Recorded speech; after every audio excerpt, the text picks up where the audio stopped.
Welcome to Inside Hilltopper Athletics, brought to you by Panhandle Cleaning and Restoration. Welcome into Inside Hilltopper Athletics. I am Todd Allum. Joining me for this first segment, head coach of women's basketball, Kyle Cooper. Coach had two games this past week.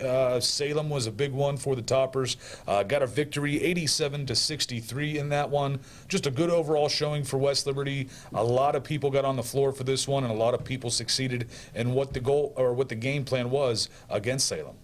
Yeah, it looked like us, you know. You talk about we had, I think it was 28 assists on 32 made baskets, which is just unheard of. But the way that we moved the basketball and shared the basketball, no matter whether they were in their half-court man, whether they were in their pressure, it didn't matter. We were just able to execute. And the way we shared it was really, really good. And then you stack that with getting a lot of live ball stops throughout the game. It allowed us to play with the flow. And in turn, it looked good. It felt good. And it gave us a little bit of momentum here heading in down the stretch. And it was good to see the usual suspects. Jenna Ricardo had a great night, 16 points, 7 rebounds. Bailey Smith, 18 points. Usual suspects. And then Anna Lucarelli, so close to that triple-double. She had 7 points, 9 rebounds, 10 assists. But again, that's 28 assists on 32 made shots. Just incredible passing the ball, kind of peaking at the right time for the Lady Toppers. Yeah, it was. It was a really good game for us to, again, get back into the execution side that we've talked so much about on this show and throughout the season. And I thought we really stacked it on both sides of the basketball. And then the Toppers got a big win there, 87-63. Then would move on to Wheeling Saturday afternoon for senior night or senior day. It was great for Carly Anchor, Bailey Beckstead, Paige Julian, Jenna Ricardo, and Nat Sekalovska. For all 5 of these players, just tremendous West Liberty careers. It's going to be sad to see them go. It was sad to see their final regular season game here at the ASRC. Yeah, it was, you know, especially because you want so badly to get that win for them on senior day. But, you know, I thought from a standpoint of just the atmosphere and the celebration of our seniors, you couldn't have asked for better. It was an incredible atmosphere. I'm so grateful for Topper Nation showing up and representing and supporting that group. Unbelievably grateful as a coaching staff for them. And, you know, each of them kind of has their own unique journey. Some of them have been with us for only 1 year. Some of them have been with us for 5. So it's all over the place. But no matter what the degree of that was, this is a lifetime commitment, if you will. And, you know, I referenced this in my press conference post the game. That's one difference here than I think some places. It is definitely a see you later moment. It is not a goodbye. And we exemplify that with what we saw on Saturday when we had so many alumni back to support, whether they actually touched this generation or not with their overlaps. We had it from all over the place, which is awesome to see. Yeah, it was fun to see some of the alum. They were sitting right across the table, right across the court from us. Yeah. But with all these names, at least from my mind as a broadcaster, this is only the first year that I've been able to broadcast for most of these players. So Carly Anchor coming in, shooting the lights out from behind the arc. Same with Bailey Beckstead, able to come off the bench. Leadership with that second group, but also outside shooting tremendous. Paige Julian, as I've said all year long, could teach a master class on how to take a charge. She's tremendous at it. Jenna Ricardo, everything she does, rebounding, buckets in the post, anything like that. She can hit some three-pointers as well, and then Nat Sekalovska able to match up with anybody's athleticism on any opposing team. It's been great to see them all season long, and it's going to be fun to watch them in the postseason too, as the Toppers will go to the Mountain East Conference Tournament and take on Charleston this coming Wednesday at 2:30 p.m. Played Charleston twice already this season. What can we expect to see from the Golden Eagles when we go to the Mountain East Conference Tournament? I think we're going to see 2 differing styles of play, and that's kind of how it's been in our league for a while now. You know, you've kind of got almost 3 or 4 different groups of when it comes to how you play. They fall in that category similar to a Wheeling or a Wesleyan, where they're going to try to control tempo. Not that they won't take transition with opportunity, but they really want to grind you out, and it's going to be physical, and they play big. I mean, they're going to have lineups out there where 4 of their 5 or 5'10" or bigger. So that said, we've got to be able to control the glass and force tough shots and win a lot of positioning battles because we are going to be undersized. But that said, we can flip the script and play with pace. And if we can do that and keep them moving, you know, we've proven we can generate good shots, and then it's hitting good shots. So it'll definitely be a clash of systems and styles. For us, if we can find a way to execute ours more frequently than not and not allow them to go on any of their extended runs where they're controlling pace, I like us. I like us in West Banco. I like us in home, in our backyard, all of those things. That group of seniors you referenced, we're going to need them all to step up. And then you stack that with obviously the ones that'll be returning next year. It's going to take a collective effort. And I think if we can do those things, we've got a great opportunity to advance and get to Thursday, which is what we're playing for right now. For me, one of the themes of this year for Lady Toppers has been resiliency. It seems like everybody on this team, whether it's just bumps or bruises throughout the year or some fairly somewhat serious injuries that we're able to come back from. Recently, we've seen Carly Anker, Olivia Baker come back from getting some little injuries here and there and able to hit some big shots in their return. How have you felt this team's resiliency has been throughout this season? Yeah, I commended them even after a loss on Saturday against Wheeling here. Our mission, turning the page on that and getting ready for the tournament, is the same thing we've done the whole year, playing it one game at a time, and then finding a way, no matter how we might feel, to get back to what's important right now and get to that next game. We've done it for 28 games and a bunch of scrimmages, no matter outcome, so resiliency is a great word for it. If this group continues to be who they are, I think we've got a chance to make a run in this tournament. I have no doubt. I'm confident in them. I choose them. Our coaching staff chooses them. And for us, it's about stacking enough possessions where we have an opportunity to be worthy of winning on Wednesday, and then from there out. Well, we've got one of the standouts from the Lady Toppers getting some accolades throughout the conference. Bailey Smith was named to the All-Mountain East Conference first team for women's basketball. She was a former Freshman of the Year as well for the Mountain East Conference, so postseason awards, no stranger to Bailey Smith, but what a tremendous year she's had. She went over 1,000 points in her career. She's got 1,243, also 158 career three-pointers. She has absolutely put her name on that list as one of the top outside shooters in the conference. Yeah, for sure. And I think that, it's a testament to she's trended up all year as well. I think she's had a really solid last month plus, not that she didn't play well before that, because obviously she did, but it was just stacking more possessions on both sides of the basketball and execution wise and so on. And I think, again, it's a testament to just her coming through it and growing up. And I think one thing that's emerged for her is just her confidence to play consistent stretches of basketball, but do so with an element of her own kind of leadership. And that's exciting to see. We got another year with Bay, and it's going to be important for her to continue to build on this and finish this moment first. But she's earned that, and I'm really, really proud of her. I'm excited for her. We're excited for her as a coaching staff. I know her teammates feel the same way. I thought some of our other players were worthy as well of some things, but when you have kind of an up and down year, it sometimes comes with a territory. So now it's our job to use that with a little bit of a chip, right, and take it in there and try to go fight and prove who we are individually, but more importantly, who we are collectively. And the Lady Toppers, again, will take on Charleston in the Mountain East Conference this coming Wednesday at 2:30 p.m. Again, March 5th at West Banco Arena, 2:30 p.m. West Liberty will take on Charleston. If West Liberty wins, they great prize for winning a conference tournament game. You get to take on the #1 seed in Fairmont State if the Toppers can win. There will be the Topper takeover at River City once again. Fans, alumni, and students before each men's and women's basketball game rally the Toppers at River City. Again, 2:30 p.m. against Charleston at West Banco Arena. The men will play Friday at 6 p.m. against the winner of Davis and Elkins and Wheeling. Coach, thank you for being here with us. Absolutely. Good luck. Thank you. I guess tomorrow, if you're watching this, we're filming this the day before the tournament game, so good luck. We wish you the best of everything, and we will see you at West Banco Arena. Sounds good. Thank you, guys. All right, folks, stick around. We'll be right back for more Inside Hilltopper Athletics. Hello, Hilltoppers. I'm Tim Borchers, president of West Liberty University. The 9th annual Topper Day of Giving is Wednesday, March 26th. Your contribution to the fund of your choice will help us make an impact on our students at West Liberty. We have a month of activities planned leading up to the day, so watch our social media accounts as we build excitement. Thanks to the health plan and other sponsors for giving us a head start towards our goals. An investment in West Liberty is an investment in our students and their futures and helps us make a lasting impact throughout the Ohio Valley. Thank you for your support.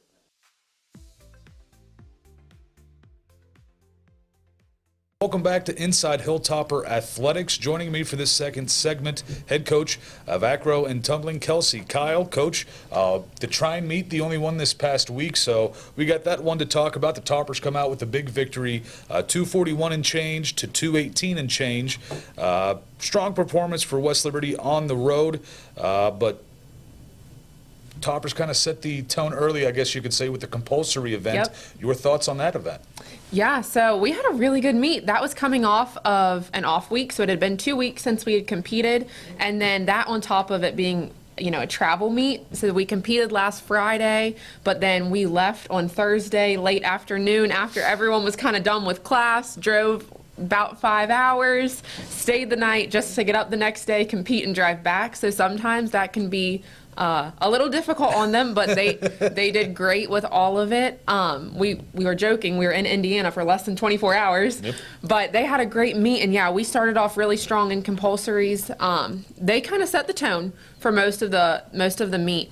I mean, compulsory acro, that can be an intimidating event, but whenever you go out and you hit that really strong, it definitely sets the tone for the rest of the meet from there, and we did great. Our compulsories looked really good. We had I don't think we had any of our season highest scores in compulsory, but we definitely had some that were comparable with our best so far. So definitely started off strong. And then the pyramid event as well, did very well in the pyramid event. What was the baseline score? Is that what it is called before the event begins? The base score that you could start get? value. Start value. Yep. Yes, sorry for that. Start value for the pyramid. Yeah, so for our pyramids, there's 3 different pyramid events, and they all start at a 10.0, which is the highest that it can be, which means that with that comes some difficulty, and we're just really looking for the best execution possible because the judges, they're looking, you have 3 different judges, but specifically, say on the pyramid event, you have one official that is just watching the top, so just watching the girl that's up in the air, and then you have another official that's just watching the bases. So just about anything you do, those officials are going to catch, so that's why we're really striving to be perfect every time we go out there. But man, we had really good execution in our pyramids. As far as the pyramid event, there's different requirements for each one. So the first pyramid is an inversion pyramid, so that just means the person on the top has to be upside down. So we do a 1-to-1 extended handstand pyramid, which is pretty tough.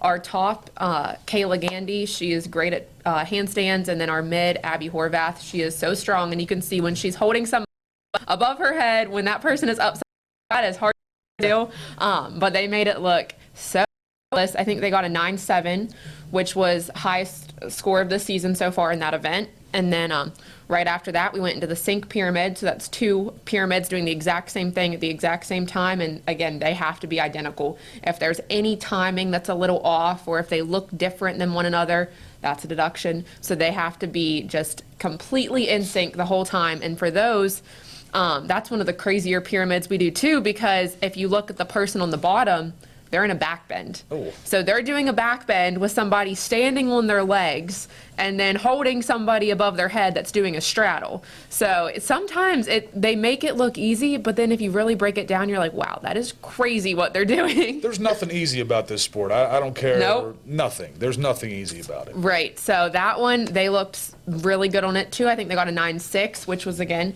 season high. And then the last pyramid, so the third pyramid, heat, that's an open pyramid, so there's no requirements. It's just one group doing whatever you'd like to do. And you kind of see the similar structure and the similar athletes out on the floor that you see in the first pyramid heat. So again, it's Kayla Gandy on the top, Abby Horvath as the mid, and it's basically the same pyramid that they do in the beginning, but instead of her being upside down, she's on her feet that time. So it's Abby pressing Kayla by herself above her head, holding her there, and that's the other thing too. Every single thing we do has to be held for at least 3 seconds, and it's a slow 3 seconds. Yeah. You're talking to an old, not that I was very good at it, folks, but an offensive lineman who, hey, if we're passing the ball, that's the 3-second count before that pass gets out. So 3 seconds can seem like a year. Yep, and when you're holding somebody above your head by yourself, it feels a lot longer than 3 seconds. But that pyramid, man, it was by far the best one they've done this season. They got a 9.9. So again, we're trying to trying to have that perfect score, but I mean, that's as close as you can get. Yeah. So Then the Toppers moved on to the toss event as well. Did well in the toss event. Solid effort. What was your take on the toss? yeah, so we actually tried a new toss this meet. So we switched some of our things around. The toss that we had been doing for open, we moved to the 450 salto. I might get the number wrong, but moved No, that you're to right. the first toss. And then we tried an Arabian toss for the third one, Jill Hart's. It was her first time competing that this season. So we were pretty happy with that. We're excited to kind of watch that grow. We think there's some upgrades and difficulty that we can do to that one. So we're excited about that. And I was just proud of that group going out there for the first time.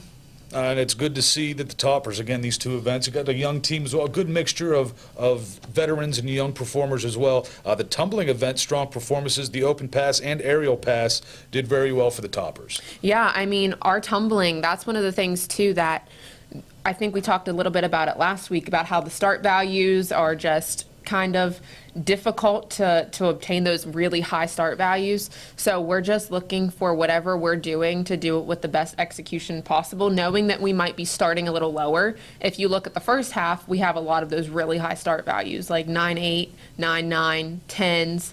Then you go into the second half and the start values drop a little bit because it's just harder to get those high start values. So we're just really focusing every week on being as clean as possible and having the best execution as possible.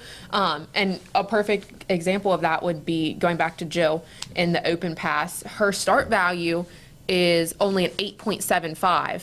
But she is consistently scoring around an 8.5 every meet. So when you look at that, you might think 8.5, like that's not like a super high score. But I mean, when you're only getting maybe like 0.2 taken off, that's a fantastic score. So that's what we're looking for.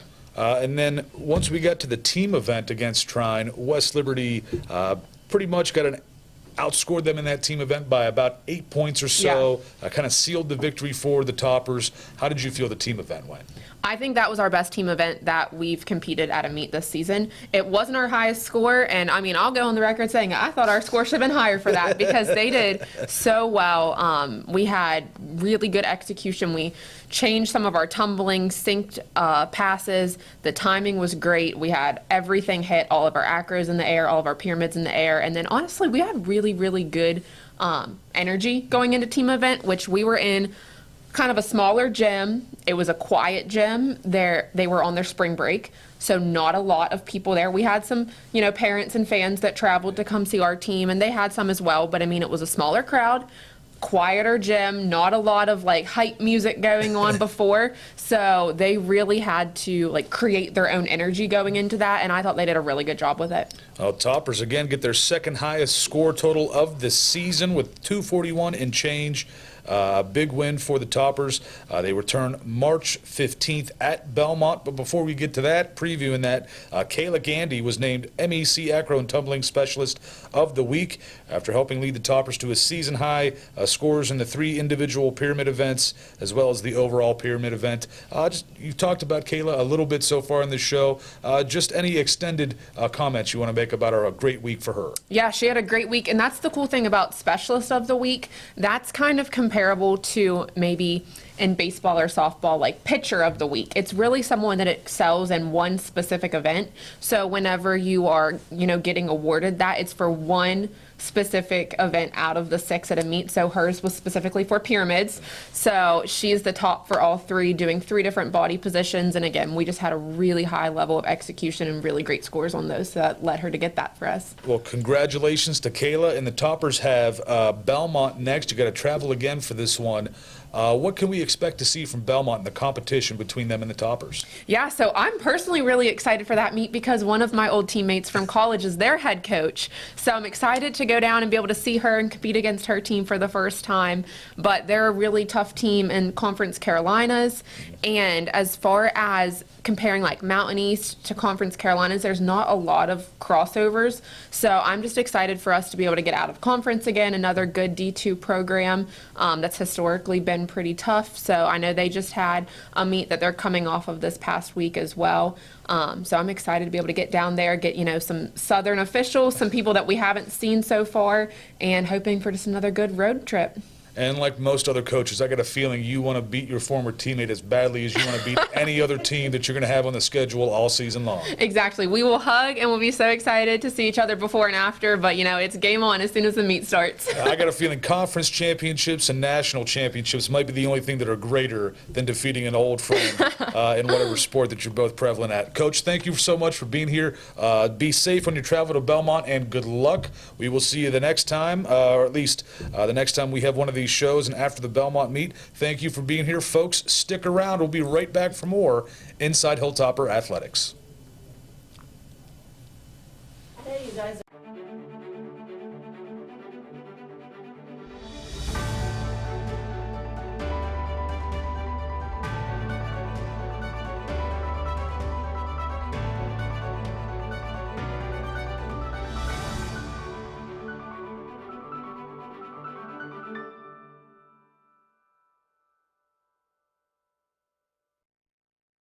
Welcome back to Inside Hilltopper Athletics. Joining me for this segment, head coach of indoor track, Jason Falvo.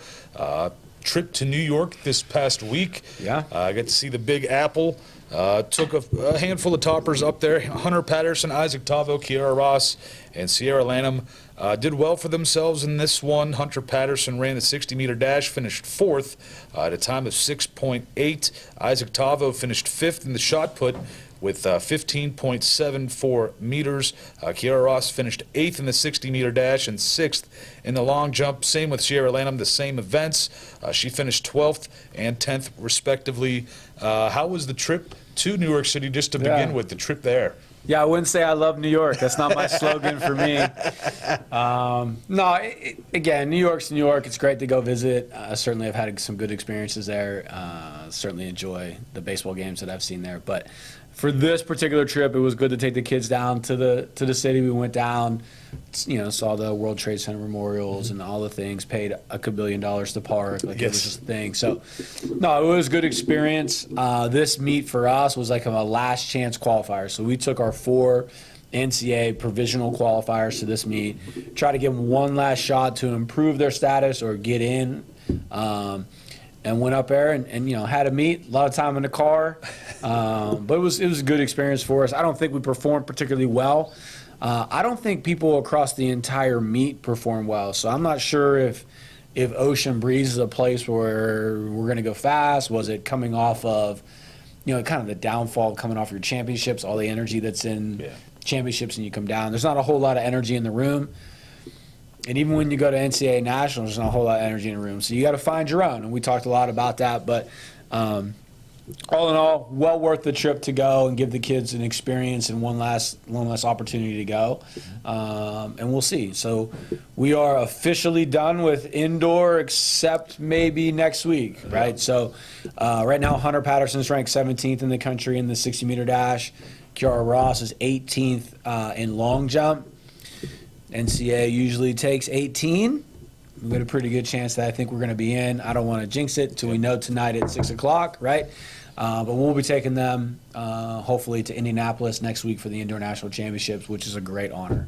The talent level at the Division II level is ridiculous. Like Hunter's 60-meter time right now at 6.69. Last year would put him top 7, top 6. Wow. And now he's 17th. Yep. Kiara's jump currently has kind of stayed consistent. That's pretty true, but the speed, the dash, the talent at the level has been great. So we're excited to get in. It'll be a good experience. We went 2 years ago, obviously, with a couple of our athletes, Liam Vinskovich and the high jump, and Reese and pole vault for the outdoor. So this will be my first indoor as a Hilltopper, probably my 20th overall, but my first as a Hilltopper. So we're excited for that if they get in. And then really excited about the indoor season as a whole. And if we talk about the 4 athletes that went this weekend, Isaac Tavo breaking the school record multiple times, his best as a collegian, as a young freshman. Looking forward to what he'll transition into to outdoor season where he's better in disc. He's a pretty primary disc guy. We hope that and plan for him to be a national level guy in disc. And then you got Sierra Lanham, who had her best indoor season yet to date as a junior, and it's crazy. She's a little bummed, right? She's a little frustrated with it, and we were talking about it last night. I'm like, hey, You ran your best 60, your best 2, your best long jump ever inside. I'm like, you can't be mad about it. It's just how the season went. You did really good. Yeah. We're really excited. She also high jumped, which was random, but excited to see her transition. And then obviously Kiara and Hunter are still competing right now, and we're looking forward to finishing indoor with them, and then we'll figure out outdoor later for them. Yeah, indoor has just been a great season. I know it was the same 3 or 4 names, but it was every single week. Sometimes for, I don't know, in the back of my mind, if a school has a run like that, it's usually the same one person beating their own record. We had 3 or 4 throughout the entirety of the indoor season. How common is that? For us, knock on wood, pretty common right now. We set 55 school records last year over the course of the season. We're in the mid-20s right now, coming off indoor. So for us, it's pretty good. But no, not typical. And we're such a young program, right? I mean, we had distance runners in cross country for a long time. Track, such a new, reasonably new under 10-year-old program here. So we're doing things, based off of building this program. But no, it's not typically common. No, I'm waiting for it to stop. I don't think it will. We're certainly doing the right job with our kids and the athletes. But it's been a lot of fun. And we talked about this last week. The performance that we put on at indoor championships with our team was great. I couldn't be happier. Really should bode well for this team transitioning to outdoor. We'll kick that off when we come back from spring break, weather permitting. Looks like we're going to go to West Virginia with most of the team that day. And really just kickstart off a pretty good indoor season with some great individual accomplishments and really see how our young athletes grow. And then hopefully we're celebrating some really good stuff that comes with these 2 athletes potentially getting into nationals. So, we're excited about it. We're a little tired. We're still tired. The grind never stops. I was talking to Coach about that just a minute ago. But, yeah, we're excited about it. Yeah, it's been a great season so far for the Toppers. I'm going to be interested to talk to you about outdoor as well when that comes. I kind of want to get through indoor before we get too much into outdoor. Sure. I don't want to confuse the viewers out there thinking that we're having outdoor events indoor during the postseason. But while you were in New York City, did you by chance stop and have Michael Scott's favorite New York original pizza, Sbarro's? No. No pizza. So our trip, it was wild. We left early Thursday morning, I think it was, at like 8 a.m., 7 a.m. Got to the hotel about 1:30, quick change, set a game plan. We went down in the city, went downtown, hit a bunch of traffic. Felt like I was trying to get scammed a little bit on a Staten Island ferry type deal, parked for $1 million. It's great because the 4 of them haven't been to New York before. I've been there a bunch of times. And they were like, Coach, come on, we got to go to the city. Let's go to the city. And then as we were driving in and driving around trying to find a place to park, they're like, all right, Coach, we're good with the city. Like, this is enough. I don't know. Like, we're done. And so we spent about an hour and a half down there. There's a little mall down there. Little mall. It's a huge underground mall. And went to the War Memorials and got out. But no pizza.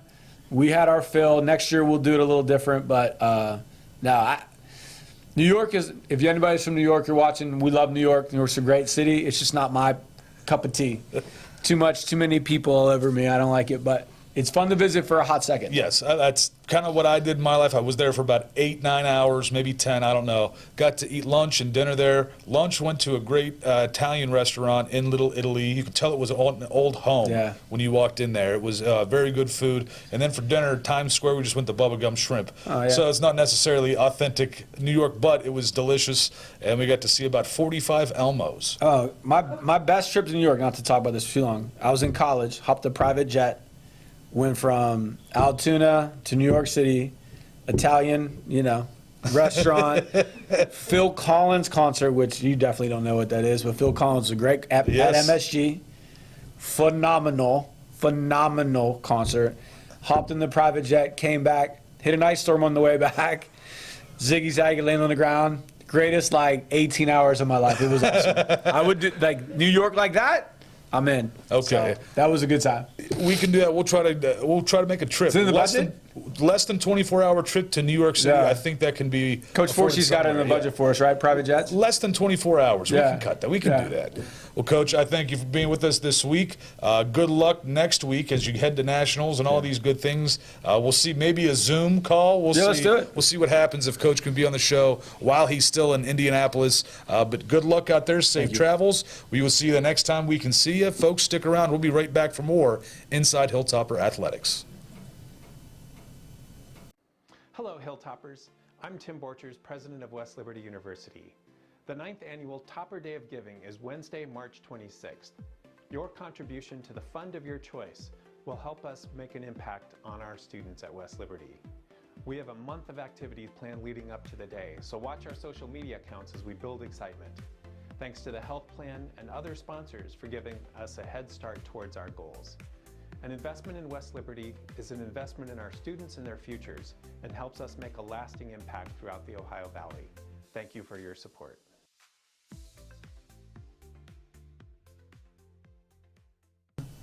Welcome back to Inside Hilltopper Athletics. Joining me for this segment, assistant coach of men's basketball, Bryce Butler. Coach, first time on the show. Thanks for being here. No, thanks for having me. I'm trying to remember, did you ever get to do one of these as a player? I did not. Did not. Okay, we're going to get on Coach Howlett about that because back in the day, there used to be some players on the show. Well, we had 2 games since the last time we've talked men's basketball here. The first one that you played was against Salem, a record-setting night.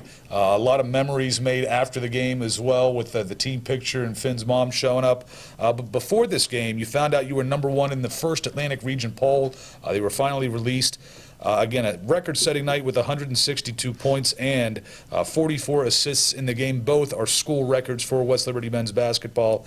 How much, or if at all, did finding out that you were #1 in the region play into how well you played that night? Yeah, I mean, #1 in the region, that's kind of, always our goal here at West Liberty, obviously. That success has kind of been sustained ever since, Coach Crutchfield here and now Coach Hallett's, taking it with the wind, and hasn't missed a beat. But definitely, motivates us to keep that because that's, a huge advantage for us later down the road if we can keep that up. But Wednesday was, like you said, a special night.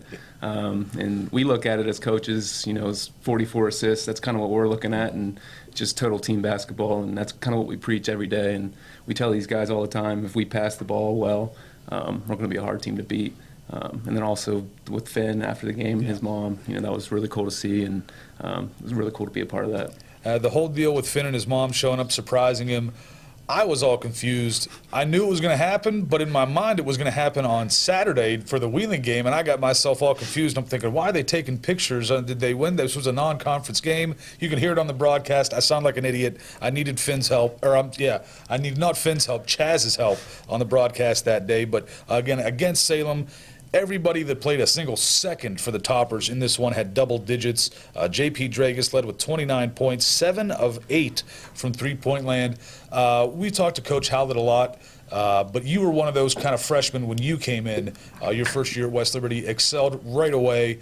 You see it with 2 of the guys this year, Cam Tinsley and J.P. Dragus, as true freshmen coming in, playing very well. Your take on both of them throughout this season? Yeah, playing as a freshman at West Liberty is not something that's easy to do. Those guys have grown so much, and getting to see that now from the other side of it, not just as a player, but as a coach, is really cool to see.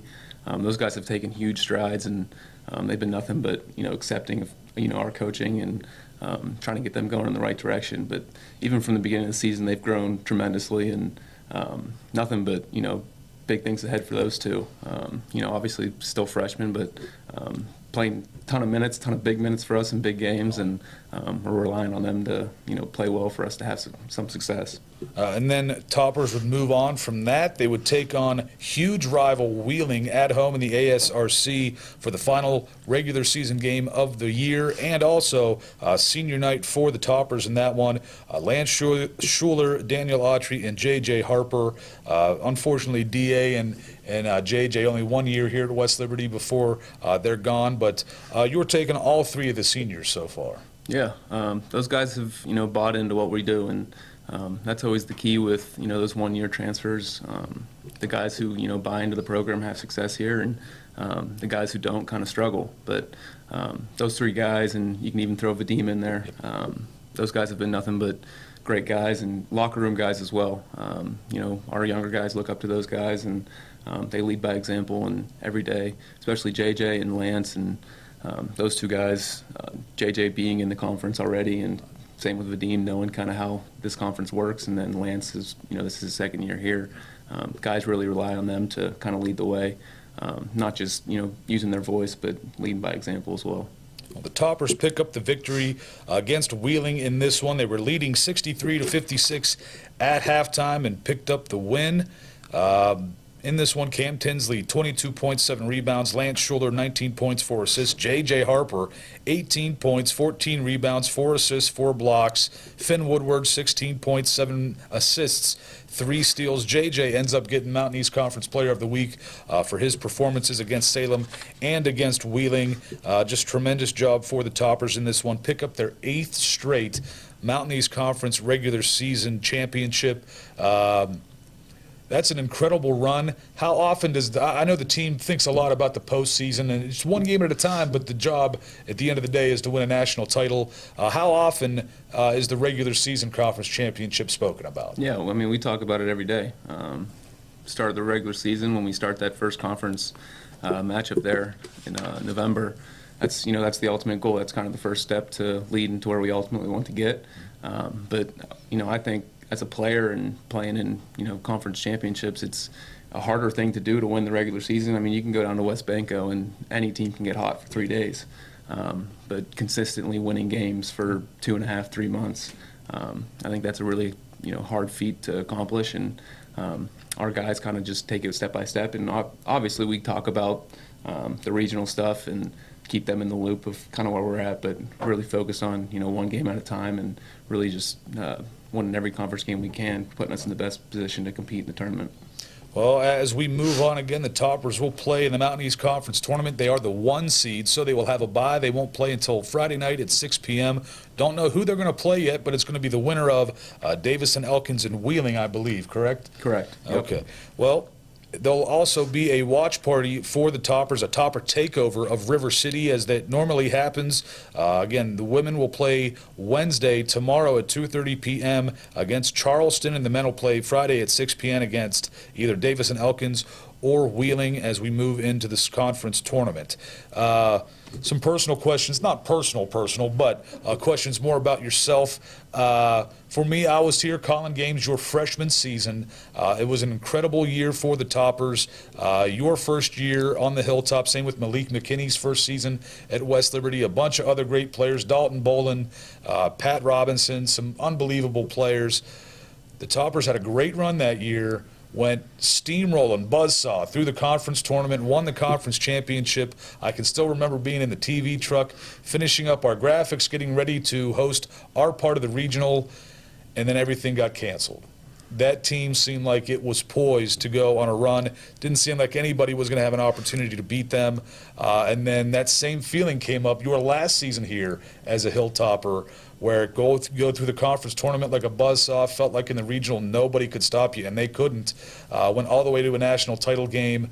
Were those two? I've been wanting to ask this question for a long time. Those 2 seasons, did they have that similar feel for you? Yeah, obviously a little bit different, just for individually my role on each team. Obviously the first year, my freshman year, coming off the bench and kind of more of a role player. But yeah, we were rolling, and us coaches, me, Coach Alec, Coach Huffman, we talk about that all the time. Kind of the what ifs of that season, and ultra talented team, and very similar feeling to our senior year as well, and kind of had some hiccups early on in the season. Senior year, same thing, had a hiccup, in the middle of the season, but once we hit that, January, February, we were really taking it with stride, and like you said, we were kind of rolling through teams, and felt like we weren't going to be beat for a while, and if ever. But yeah, very similar feelings. Always think about that, if the what ifs, if that didn't get canceled, and But yeah, for sure. Well, this year it has a similar feeling with some of the buzz around the team. Again, from the outside looking in, this team looks like it's ready to roll, ready to win some basketball games. This season is not close to finish for West Liberty. That's sure what the feel is like around here on campus. Coach, thank you for being with us for your first time on the Coach's Show. Folks, stick around, and we will be right back for more on Inside Hilltopper Athletics. Okay, you guys.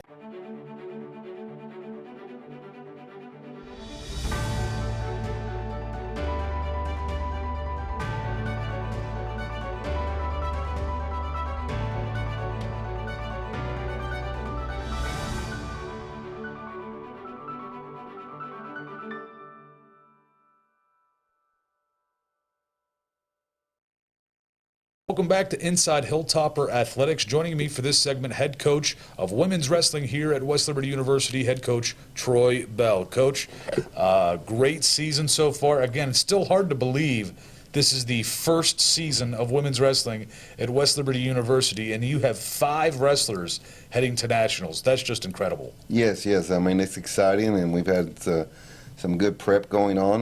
There's a lot of excitement in the room, and, we got 5 going, and, Juliana Kong at 103. I mean, I think if there's a work ethic picture in the dictionary, it would be her.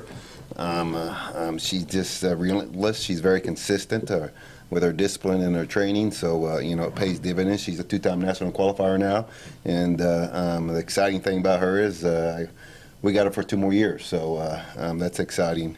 And then Skylar Smith and Grace O'Corn at 45. We got 2 going at 45, and that's the thing about this time of the year. 45-pounders right now. We even had an alternate this made it into the nationals from another university, but we got 2 in the room also that's got 5th, so they're continued training, and if their number gets called, we'll be ready. But Grace had a great freshman year. I mean, she really set the bar high for those incoming freshmen to be able to top her, so that's exciting. And then Skylar Smith, I've been with her for 3 years. She's pretty much the pulse of the program. She's the leader on the team, and I expect some big things from her, and we're excited about that. And we move on to 160. We got another freshman. So Janiyah Brogan, it's kind of funny. Yesterday she came in my office, was really nervous, and she said, "Coach, I just want to be honest that I didn't think I was going to make it, So I noticed she was nervous and everything, and I told her, you know what, back in November I didn't think you was going to make it either. But we're excited. She's really a long athlete that's explosive, and she'll surprise some people. Mm-hmm. But Jamie Shepton, of course, at 207. I've been, Jamie's really disciplined with her nutrition, and to the point to where she's basically weighing 180 pounds right now. I'm like, hey, we got to get some calories in you. Let's up those carbs. But I'm excited that she made it to nationals, coming off of a medical redshirt last year where she, had surgery on her knee. But those are exciting times, and I think the 5 really laid the foundation, as you say, the first year program. But the fact that all 5 of them are coming back, and the whole team's coming back with that incoming class, so it's really exciting. And I look forward to it. And I know we've talked a lot about expectations and things of that nature throughout this season, but knowing that your freshman class did so well this year, and as you've already stated, kind of putting the pressure on next year's incoming freshman class, is that something you expected to happen, or how surprised are you that you're going to be able to put the pressure on next year's freshmen? I wouldn't say I expected it. I knew the growth would happen quickly, only because we had a lot of veterans in the room. We had a lot of veterans that's been in nationals. Some of them didn't wrestle for 3 or 4 years in college. So I knew the freshman growth was going to happen rapidly. I didn't know there was going to be a freshman win 35 matches, that's for sure. So that was unexpected, but the growth was expected. But their success on the mat, I can't sit there and say I expected that, no. Yeah. But that's exciting for those incoming freshmen for sure. Well, the last time anyone has wrestled for your team was February 22nd. Nationals are March 7th and 8th. Decent little break there for your team and these 5 wrestlers. With that lengthy break, I know there are some wrestlers that will just be chomping at the bit, like, hey, I want to wrestle as quickly as I can again, get back to it.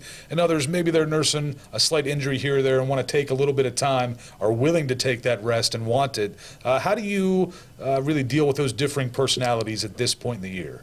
Well, I think I'm blessed this year with this team. With our numbers being a little bit small, I don't really have an athlete that's wanting to take a break. I think the excitement from our results from nationals and the excitement in the room. I do have 2 that is banged up a little bit, and I have put them on the bike and told them to back off a little bit. But I even had Cynthia Pyatt and Jill and Timberlake that do individuals, and they was ready to do individuals today, and they're not even going to nationals. The excitement's there, but I'm sure when we get back from nationals, I'll be dealing with that. Some of them will want to take a little bit of break, and we will during spring break, but we're going to get right back at it. But I do have 2 that needs to nurse some injuries and get them healthy. And kind of in the same breath as that question, how as a coach do you know, again, at this point in the year with nationals coming up, do you know when to turn the volume up and down during practice? Yeah, I think the pulse of the room. I mean, you got to be able to read the room. I'm kind of blessed that, like I said, there's 8 or 9 in the room that I know I've got to know really well, and then the rest of the team, you can just pretty tell by the pulse of the room if they're stagnant or not.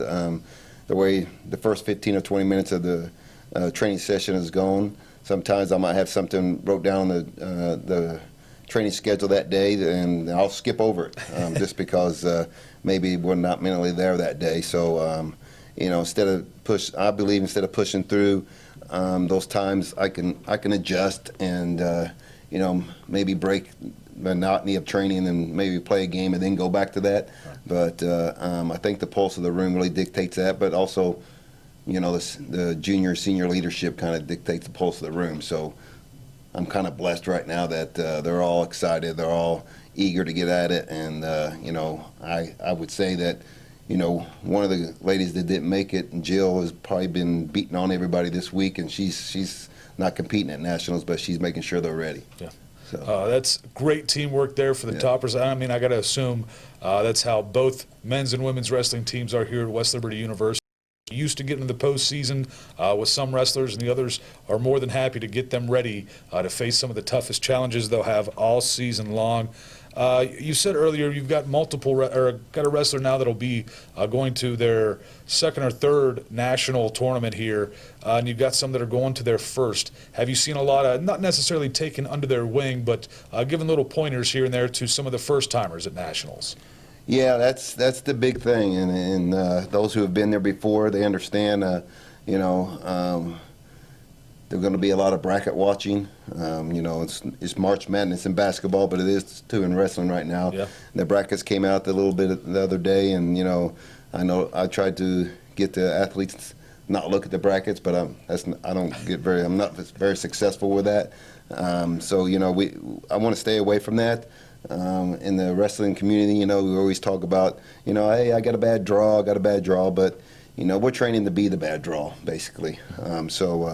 Those freshmen, we need to not look at the bracket and just continue to, get inside the circle and, perform and continue to grow and be excited about what we've accomplished here. And we're going to continue to work no matter what the results are. We're going to be excited and we're going to enjoy our journey together.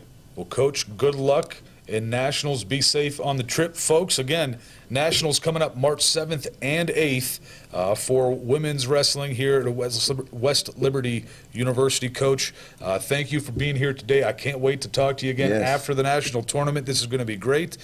Good luck. Safe travels, folks. Stick around. We'll be right back for more Inside Hilltopper Athletics. Okay. Hello, Hilltoppers. I'm Tim Borchers, president of West Liberty University. The 9th annual Topper Day of Giving is Wednesday, March 26th. Your contribution to the fund of your choice will help us make an impact on our students at West Liberty. We have a month of activities planned leading up to the day, so watch our social media accounts as we build excitement. Thanks to the health plan and other sponsors for giving us a head start towards our goals. An investment in West Liberty is an investment in our students and their futures and helps us make a lasting impact throughout the Ohio Valley. Thank you for your support.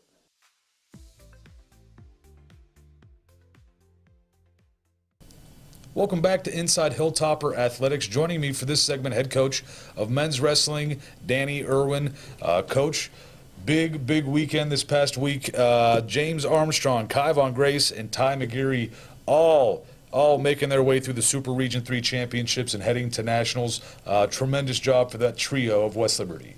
Yeah, they wrestled really well. James came in as the 5 seed, and it was a pretty interesting weight class, kind of the 2 through the 6.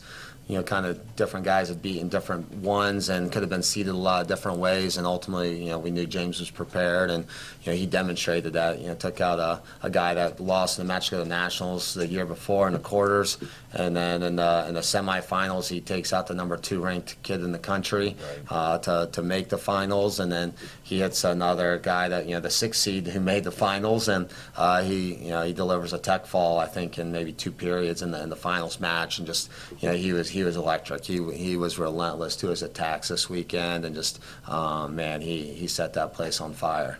Then we got obviously Ty McGeary once again going for another national title in this one.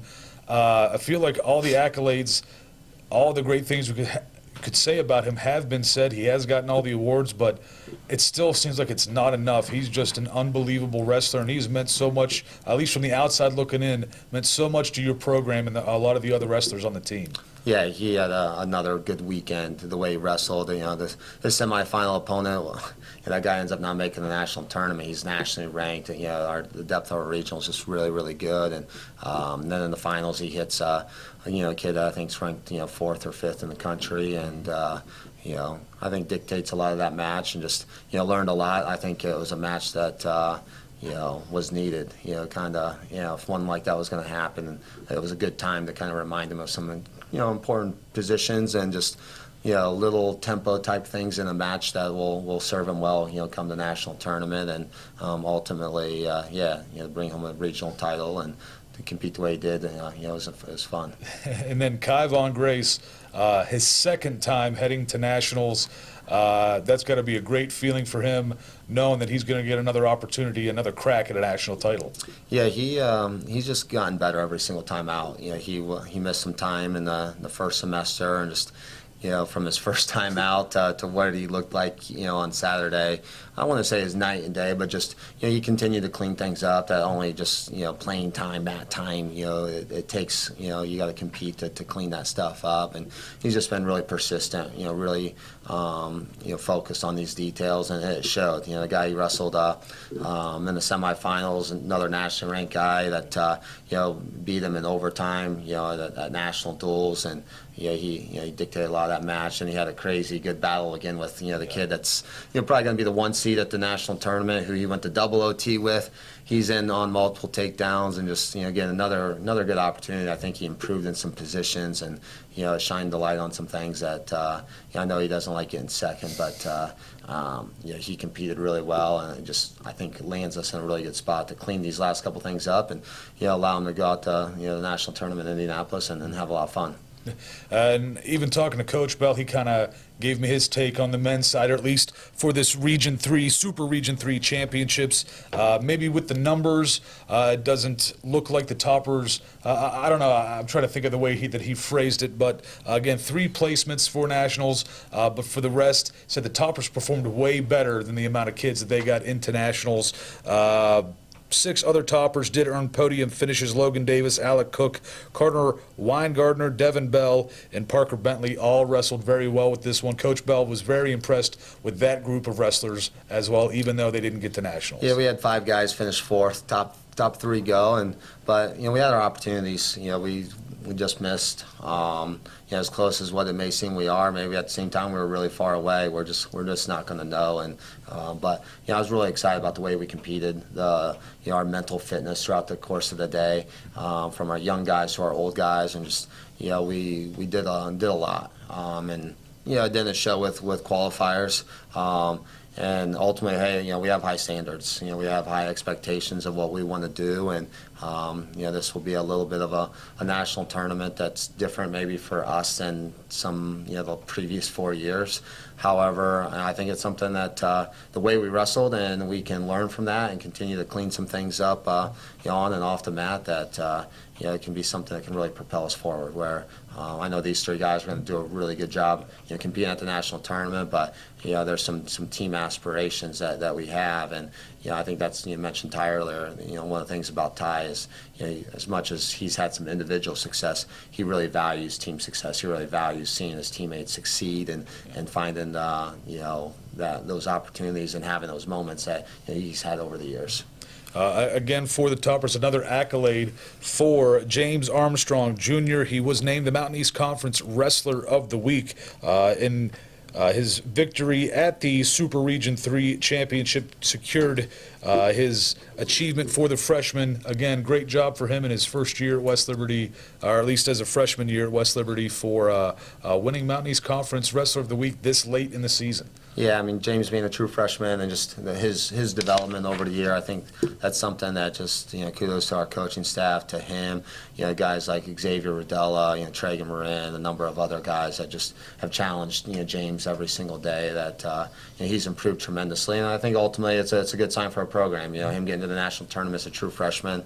We had two other true freshmen, and Tony and Logan, that were right there to, finishing fourth in their respective weight classes. And last year we had two true freshmen at the national tournament, and those guys will be coming back in off a red shirt and this past year. So we have I would say a very young, proven group, and that's I'm not a very patient person, and but I like what we're doing. I like where we're going, and we're going to make the most of these three at nationals.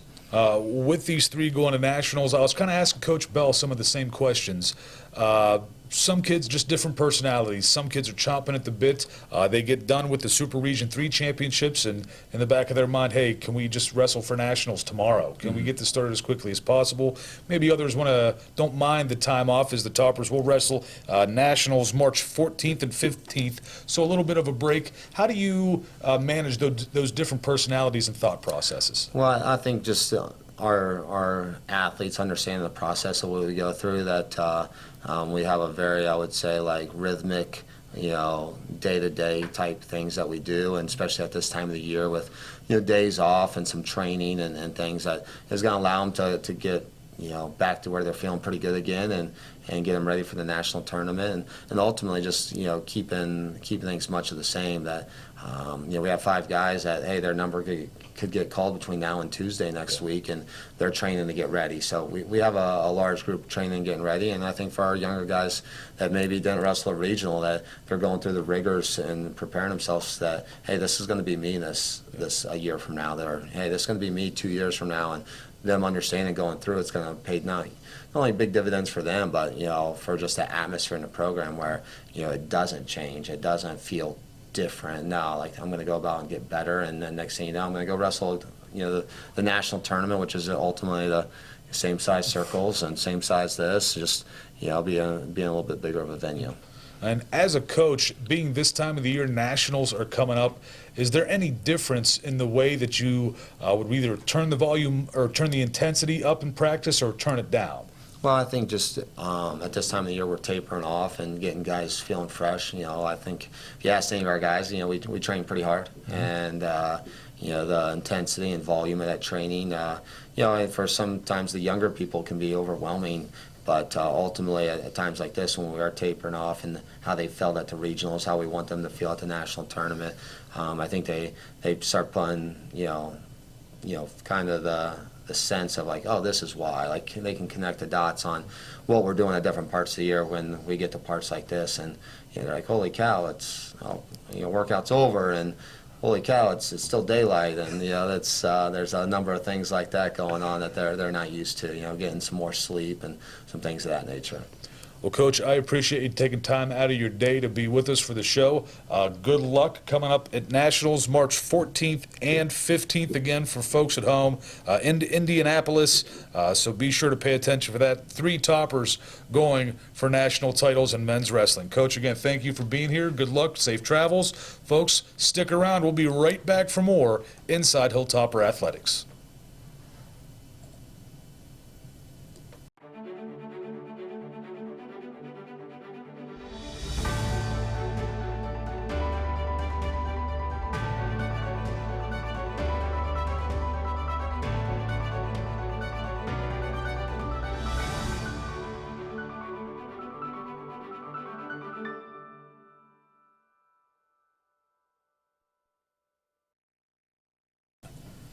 Welcome back to Inside Hilltopper Athletics. Joining me for this segment, head coach of softball at West Liberty, Sarah Pellegrin. Coach, welcome back to the show.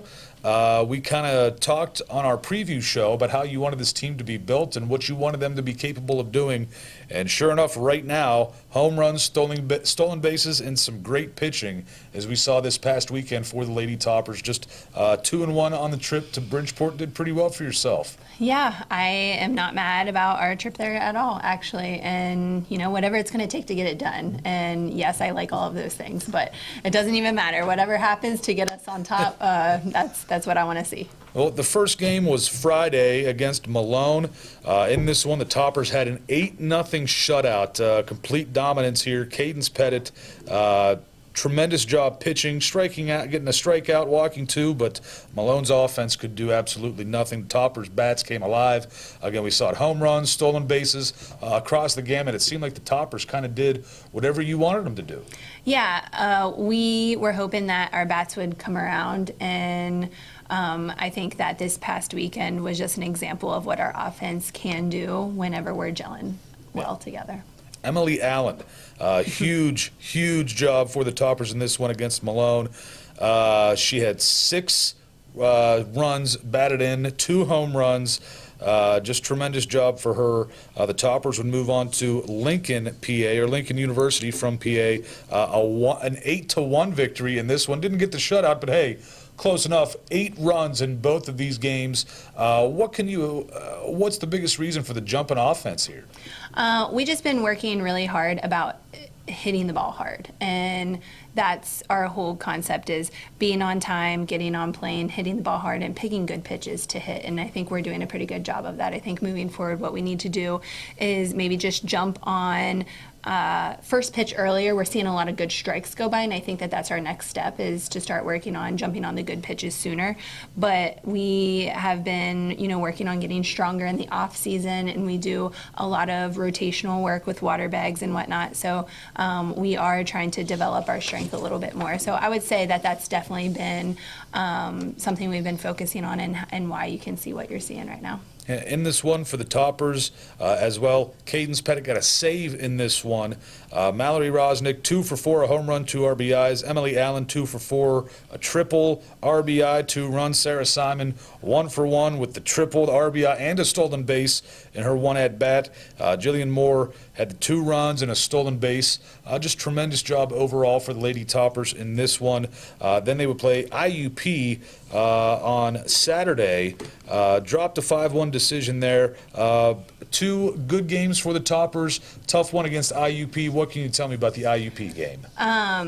Going back to all those stats, it's so funny that you lay them out like that, because I'm so not a stat person. Like, I'll go back and look here and there, but like hearing that out loud is really cool. My assistant coach, Coach Jim, is our stat guy, and he's always the one that like lets me know when I need to know things statistically. But I typically try to like not think about that kind of stuff. You're not worried about analytics. You don't look at any analytics stuff. I'm not that person. Good. I am more of the, we need to work really hard and we need to do our jobs properly. And then on the other end of it, Coach Jim is very much like, okay, statistically, this girl's doing this and this girl's doing this, and I'm like, okay. And so he's had to check me a few times in the past. Like, I'm not sure that we have the right people in the starting lineup based off of these stats. And I'm like, okay. So yeah, he's that guy, and I'm just we're gonna work really hard and play hard and and keep that side of the accountability going a little bit. But as far as the IUP game goes, I would love to have that game back. You know, it was very, very cold on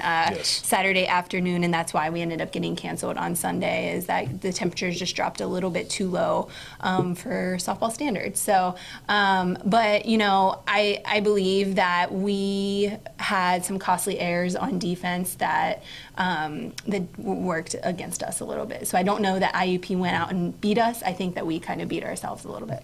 Well, with the cold weather here and then not here, yesterday I was dizzy awake standing up. It was horrible yesterday for my head. And I know, but today's 60 degrees. Yeah, how about it? Unbelievable. That's why my head hurt yesterday. I knew it was coming. But the Toppers had some conference awards as well. Emily Allen, softball player of the week. 4 hits, 4 runs, 7 RBIs, a double, 2-run home run, and a grand slam for the Toppers as well. Talk about Emily's week. It's special for Emily. Like, she is a transfer from 2 previous D1 schools, and just with the experiences that she faced there and coming here and being able to play freely and be herself, and that just makes me so happy. And, you know, I think that she works super hard. She does everything right, and it's really cool to see that work pay off for her. She's no doubt a special talent, but she's also like really special getting to know her off the field as well. So I think that that's why this means a little bit more than just like a softball accolade. It's much bigger than that for her. Well, it's paying in dividends. Look how well she's hitting at the plate. Great job for Emily Allen in this past week for the Topper softball team. And then also MEC softball pitcher of the week, youngster Caden Pettit gets one. Again, what did she do here? 9 innings, 2 hits, no runs, 3 walks, striking out 4, picked up a save as well in relief. Tremendous job for the young pitcher. Yeah, and I think that that's just a sneak peek of what Cadence can do. Her ceiling is so high, and she's also, you know, a little bit of backstory for her.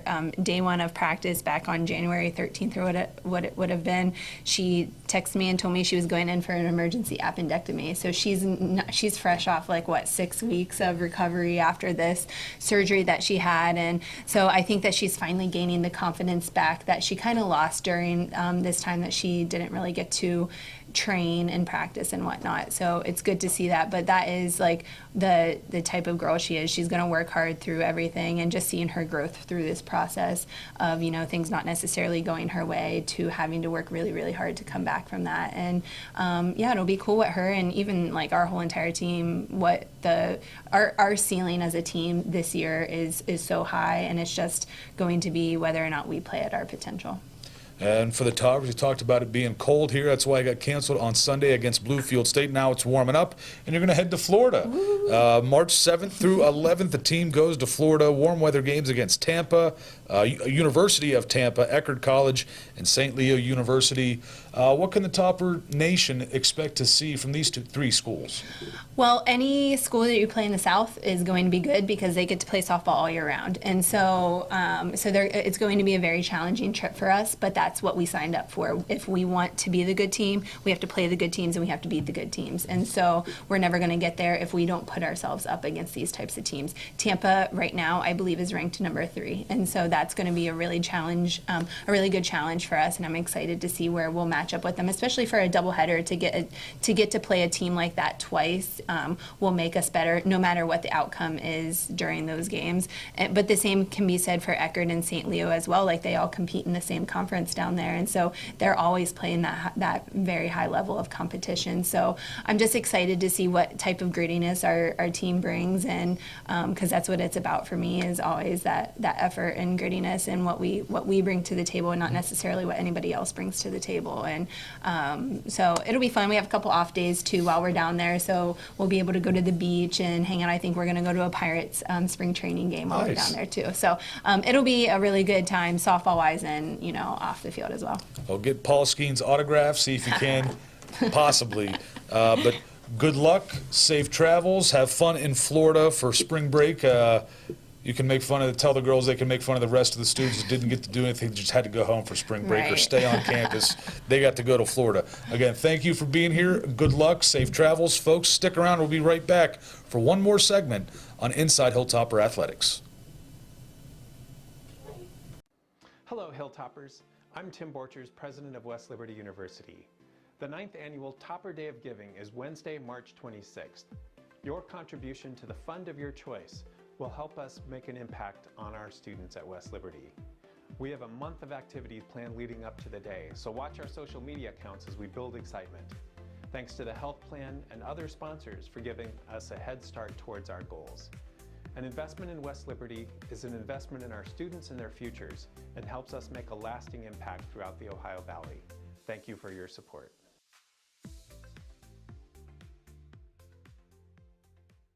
Welcome back to Inside Hilltopper Athletics. Joining me for the final segment of the show, head coach of tennis here at West Liberty University, Ron Hulowitz. Coach, had D&E for men's and women's this past weekend. Unfortunately, some illness for D&E, so no women's match for this one. Just the men played, and a rough go of that for West Liberty in this one. Your take on the matches against D&E?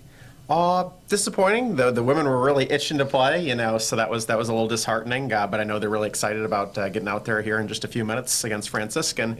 Yeah. The guys, that was a valuable learning lesson. That was a well-seasoned D&E team. We were certainly outmatched, but again, credit to D&E. I think there's a lot we can learn and a lot we can take away from that. And it's really, again, just competing to the best of our ability. I felt like we left some points out there in some games, and so really kind of going out there today and seeing, if we can brush up on some of those areas. But the biggest difference between D&E and W&J the week before was, the second and third chances. You didn't get those opportunities. They cleaned up, and credit to D&E because they're a very talented team. Well, move on to today, folks. I mean, it's happening right about now or very soon. The Toppers women's and men's tennis teams take on Franciscan University in Steubenville. So we're going to do this as quickly as possible. For the women's side that are about to happen, what are your expectations for this match for the women's team? Lots of energy. I know a lot of passion. They've been just itching to play, and so finally that day has come here, and a beautiful 60-some degree day outside, so you couldn't ask for better weather. And so they're going to be really eager. I think the emotion and everything, so they're going to be just really, really happy to get outside and play for a change. And I think the guys will be, excited to come back and rebound, get another chance. That's the beauty of tennis. There's always another match. There's always another opportunity. And, to put last Saturday behind us and get back some of that momentum. What are the one or two details for the men's side that you're looking for to improve on today at Franciscan? Really putting balls away. When we get that chance when we get a short ball, a volley, an overhead to really smash it, don't give that opponent that lingering opportunity to kind of drag back in the point. And so, again, you get a chance to step up there, close it out. We get that game point. We're up 40-30. Try not to let it come down to that last shot. And, playing the big points better, more margin, less risks, on our shot selection. So trying to make better decisions. And using the elements to our advantage, whether there's a breeze, the sun, so our toughness, our grit, really trying to let that come out and show today. Well, Coach, I'm going to get you out of here quick. Now these are showing up real soon for the women's and men's matches up in Steubenville, so you got to get on the road. Folks, thank you for watching. Coach Hulowitz, thank you for being here. I can't wait for next week to talk more in depth about the men's and women's teams as they both get to compete at Franciscan in Steubenville today. So thank you for joining us. Folks at home, thank you for joining us for another episode of Inside Hilltopper Athletics. I'm Todd Ollum, and we'll see you next week.